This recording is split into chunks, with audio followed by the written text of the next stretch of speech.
Mr. President, you tweeted this morning that it's U.S. foolishness, stupidity, and the Mueller probe that is responsible for the decline in U.S. relations with Russia.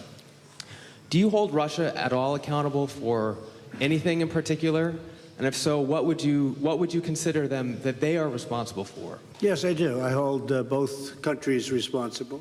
I think that the United States has been foolish. I think we've all been foolish. We should have had this dialogue a long time ago, a long time, frankly, before I got to office. And I think we're all to blame.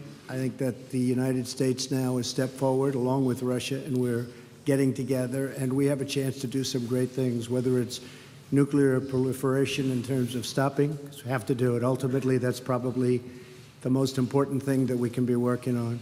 But I do feel that we have both made some mistakes. I think that the probe is a disaster for our country. I think it's kept us apart. It's kept us separated. There was no collusion at all. Everybody knows it. People are being brought out to the fore. So far that I know, virtually none of it related to the campaign. And they're going to have to try really hard to find somebody that did relate to the campaign. That was a clean campaign.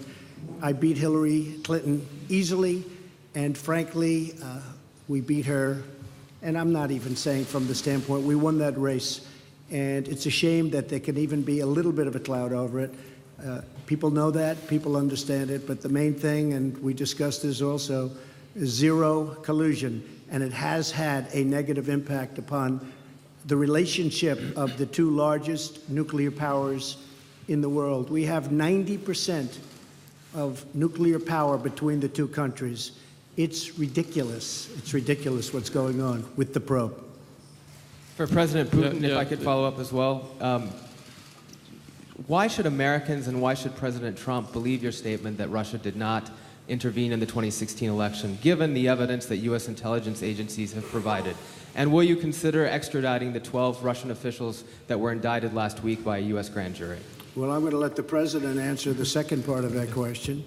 But as you know, the whole concept of that came up perhaps a little bit before, but it came out as a reason why the Democrats lost an election, which, frankly, they should have been able to win because the Electoral College is much more advantageous for Democrats, as you know, than it is to Republicans.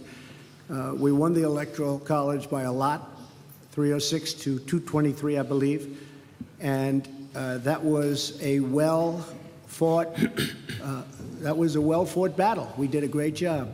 And frankly, I'm going to let the president speak to the second part of your question.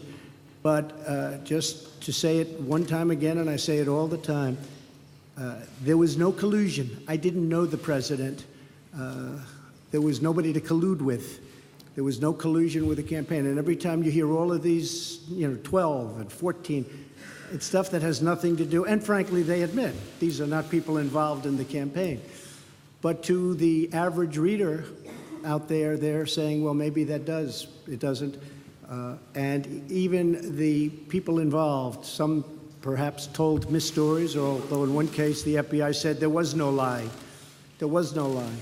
Somebody else said there was. We ran a brilliant campaign, and that's why I'm president. Thank you. По поводу того, кому верить, as to who is to be believed and who is not to be believed. You can trust no one if you take this. Where did you get this idea that President Trump trusts me or I trust him? He defends the interests of the United States of America, and I do defend the interests of the Russian Federation. We do have interests that are common. We are looking for points of contact. There are issues where our postures diverge, and we are looking for ways to reconcile our differences, how to make our effort more meaningful. We should not proceed from the immediate political interests that guide certain political powers in our countries. We should be guided by facts. Could you name a single fact that would definitively prove the collusion? This is utter nonsense. Just like the President recently mentioned, Yes, the public at large in the United States had a certain perceived opinion of the candidates during the campaign, but there's nothing particularly extraordinary about it. That's a usual thing. President Trump, when he was a candidate, he mentioned the need to restore the Russia-US relationship, and it's clear that a certain part of American society felt sympathetic about it, and different people could express their sympathy in different ways. But isn't that natural? Isn't it natural to be sympathetic towards a person who is willing to restore the relationship with our country, who wants to work with us? We heard the accusations about the Concord country. Well, as far as I know, this company hired American lawyers, and the accusations doesn't have a fighting chance in the American courts. So there's no evidence when it comes to the actual facts. So we have to be guided by facts and not by rumors. Now, let's get back to the issue of these 12 alleged intelligence officers of Russia. I don't know the full extent of the situation, but the President Trump mentioned this issue, and I will look into it. So far, I can say the following. The things that, off the top of my head, we have an existing agreement between the United States of America and the Russian Federation, an existing treaty that dates back to 1999, the mutual assistance on criminal cases. This treaty is in full effect. It works quite efficiently. On an average, we initiate about 150 criminal cases upon request from foreign states. For instance, the last year, there was one extradition case upon the request sent by the United States. So this treaty has specific legal procedures. We can offer that the appropriate commission headed by Special Attorney Mueller, he can use this treaty as a solid foundation and send an official request to us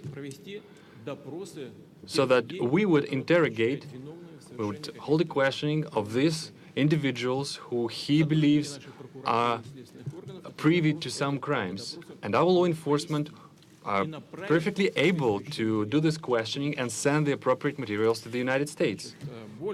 Moreover, we can meet you halfway, we can make another step.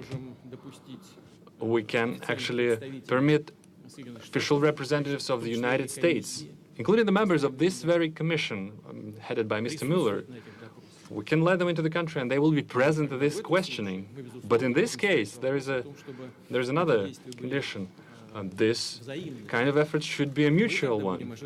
Then we would expect that the Americans would reciprocate and they would question officials, including the officers of law enforcement and intelligence services of the United States, whom we believe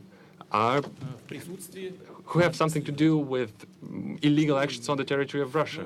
And we have to request the presence of our law enforcement. For instance, we can bring up Mr. Browder in this particular case.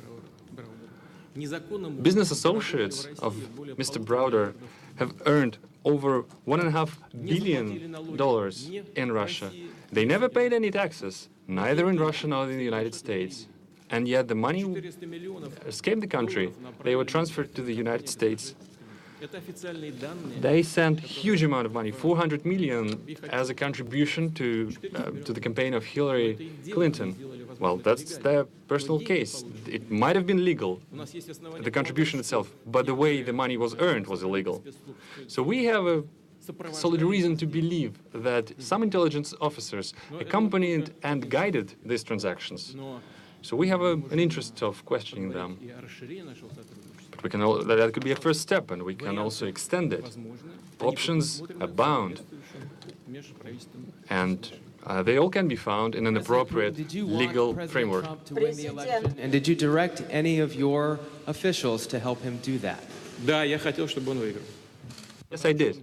Yes, I did. Because he talked about bringing the US-Russia relationship back to normal.